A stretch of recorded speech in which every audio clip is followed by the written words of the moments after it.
እኔ የምልሽ ይሄን ዕቃ በምን ልጫ ነው? የሰው ፈረስ አለ ልጥራልሽ? እናንተ የላችሁ? ሰው ጋር የሆነ ያየው እሱን ነው። ና እስኪ። እንዴ ማለት ሰው እኮ ነው። ጋሪ ከሆነ ቆየ። የትኛው ነው የሚጫንላችሁ? አንተ በሰው ስታስጭን ትንሽ አታፍር? ስራን የሰጠሁት ሰው ከምታሰራ ታዲያ ፈረሱ አይሻልም? ፈረሶቹ ደክሟል። እነሱ ረፍት ሲያደርጉ እሱ ነው ስራውን የሚሰራው። ቆይ ስንት ነው የሚከፍልህ? ብር ነው የሚሰጠኝ። እኔ ልስጥህና ይሄን ስራ አቁም።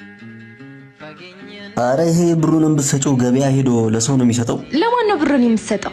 ለማንስ ስትል ነው እንዲህ ካያበታችሁ ነው የምትሰራው?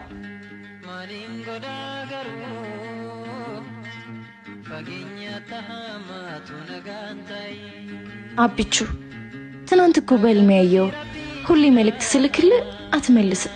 አንዳንዴ ይርበኛል ግን ሳገኝ እበላለሁ። ጓደኞች ተመርቀው ተደግሶላቸው ሳይቀናለሁ። ግን እዚህ መጣ እኔ ጋር ተራባልልህ የእናት አንጀት ሆኖብኝ አስብሃለሁ። ለምን ታለቅሳለህ? ማንበብ አላቅም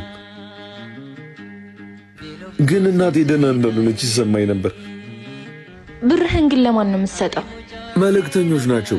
ያድርሱ አላቅም ግን ወረቀት ሰጥተውኝ ብር እሰጣቸዋለሁ። እኔ አዲስ ስራ ልስጥና ብር ልክፈልህ። ብሩን ማን ያደርስልኛል? እና ፎቶ ላንሳ። ምን ያደርግልሻል? ባንክ አካውንት ልከፍትልህ ነው። ባንክ እንሂድ ታዲያ? በጭራሽ። የትም ሆነን በፈለግነው ሰዓት በዳሽን ሱፐር አፕ ቨርቹዋል አካውንት መክፈት እንችላለን። ሱፐር አፑ ዘመናዊ ግብይትን ቦታ ሳይገድበው ያገበያያል፣ ችግር ይፈታል። እናንተም ስማርት በጀትንና ዳሽን እድልን ተጠቀሙት።